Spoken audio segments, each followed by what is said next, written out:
Hello दोस्तों, मैं आपका दोस्त करण द्विवेदी आज आपके लिए लाया हूँ एक नया टॉपिक जिसका नाम है संख्या पद्धति।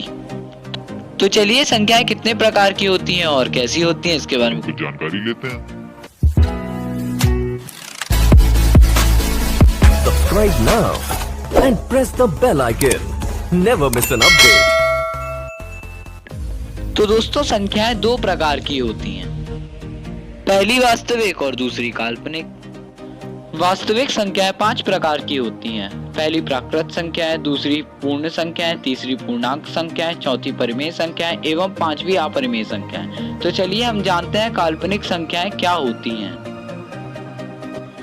काल्पनिक संख्याएं एक ही प्रकार की होती हैं जिन्हें हम सम्मिश्र संख्या कहते हैं। इसे ग्रीक अक्षर आयोटा से प्रदर्शित करते हैं। तो अब चलिए हम अपने दोस्तों से पता करके बताते हैं कि ये नेचुरल नंबर्स प्राकृत संख्याएं क्या होती हैं।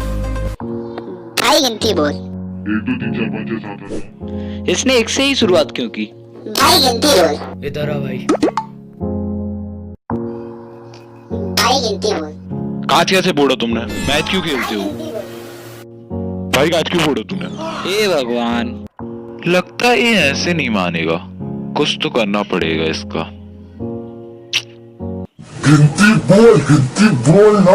1 2 3 4 5 6 7 बस हो गया तेरा। तो दोस्तों, क्या आपने भी 1 से ही शुरुआत की?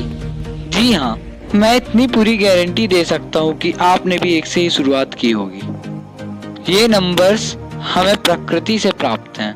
संख्याएं 1 से लेकर 9 तक जितनी भी हैं, ये हमें प्रकृति माँ से मिली हुई हैं, जिस कारण हम हमेशा गिनती बोलते वक्त 1 से ही शुरुआत करते हैं। तो 1 से लेकर 9 तक की जितनी भी संख्याएं होती हैं वो नेचुरल नंबर्स की श्रेणी में आती हैं। तो चलिए हम आपको प्राकृत संख्याओं की डेफिनेशन बताते हैं। 1 से 9 तक की सभी संख्याओं को प्राकृत संख्या कहते हैं। ये संख्याएं हमें प्रकृति से प्राप्त हैं, इसलिए इन्हें प्राकृत संख्या कहा जाता है। भाई गिनती बोल। 1 2 3 4 5 6 7 8 9। आगे बोल। नहीं आती। भाई तू जीरो जानता है? जीरो क्या होता है? जीरो सुना था भाई। जीरो क्या होता है मुझे नहीं मालूम। सही में नहीं जानता? नहीं जानता भाई। सही में? नहीं जानता भाई। भाई जीरो ही तो है पूर्ण संख्याओं का जनक। ओह अच्छा। हाँ, तो जैसा कि आप सबने देखा कि टीटू से गिनती तो आती ही नहीं, क्योंकि उसके पास जीरो नहीं था। जब तक जीरो नहीं रहेगा तब तक हम 9 के आगे बढ़ ही नहीं सकते, क्योंकि जीरो रहेगा तभी तो हम 10 लिख सकते हैं। इसलिए जीरो का जब निर्माण हुआ उसके बाद संख्याओं ने अपना रूप बदला और संख्याएं विस्तृत हुई, और जो नई संख्याएं आई जीरो के आने से, उन संख्याओं को कहा जाता है पूर्ण संख्याएं।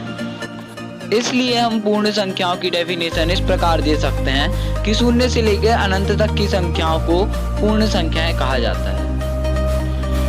आशा करता हूँ कि आपको हमारी वीडियो पसंद आई होगी। आगे की संख्याएं, परिमेय संख्याएं एवं पूर्णांक संख्याएं, इनकी जानकारी आपको अगले वीडियो में दी जाएगी। तो यदि आपको वीडियो अच्छा लगा तो इसे लाइक, सब्सक्राइब एंड शेयर कीजिए ताकि हमारा कॉन्फिडेंस बढ़ सके।